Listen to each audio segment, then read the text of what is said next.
తెలుగుదేశం వాళ్ళు ఆపిచ్చారు లేదా కొంతమంది పెన్షన్లు 2 లక్షల మంది అంత పెన్షన్లు ఆగిపోయినాయి. ఆపిచ్చారుగా. వైఎస్ఆర్ కాంగ్రెస్ పార్టీ వాడికి ఇవ్వట్లేదు.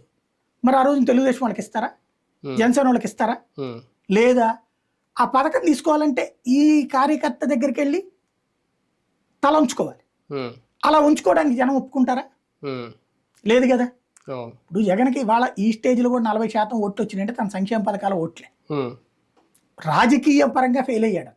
అవతల కూటమి జట్టు కట్టింది, కమ్మ సామాజిక వర్గం ఏకమైంది, కాపు సామాజిక వర్గం ఏకమైంది, బ్రాహ్మణ వైశ్య టోటల్ ఓసీలు ఏకమయ్యారు. ఆ స్థాయిలో బీసీ ఎస్సీ ఎస్టీలు ఏకం కాల. బీసీల నుంచి తను చేల్చాలనుకున్న ప్రయత్నం ఫెయిల్ అయ్యింది. అవతల జట్టు ఫెయిల్ అయ్యింది. రెండోది ఒక ఉద్యోగులు తిరుగుబాటు, లేకపోతే కనుక ఈ మందుబాబులు తిరుగుబాటు. హైయెస్ట్ ఫెయిల్యూర్ మందుబాబులు తిరుగుబాటు. కానీ అతను తీసుకున్న నిర్ణయం తప్పని నేను అనుకోను. ఇప్పుడు భవిష్యత్తు తెలుస్తుంది. మళ్ళీ నిర్ణయం పరంగా అతను కరెక్ట్ డెసిషన్. కాకపోతే పబ్లిక్ అది నెగిటివే. నువ్వు మందు తాగేవా, నువ్వు తాగద్దంటే ఆ చెప్పొచ్చేలో పోరా అంటాడు. నీకోసమే, నేను నీ మంచి కోసమే చేస్తానంటే ఆ చెప్పొచ్చేలో బో అంటాడు. కానీ ఇట్ అంటాడా? రేటు పెంచింది నీకు నాణ్యత లేకుండా, WHO నిబంధనలు అయ్యి మద్యం తగ్గించడం. కానీ పూర్తి మద్య నిషేధం చేయలేకపోయాడు కదా. అది అతని ఫెయిల్యూర్.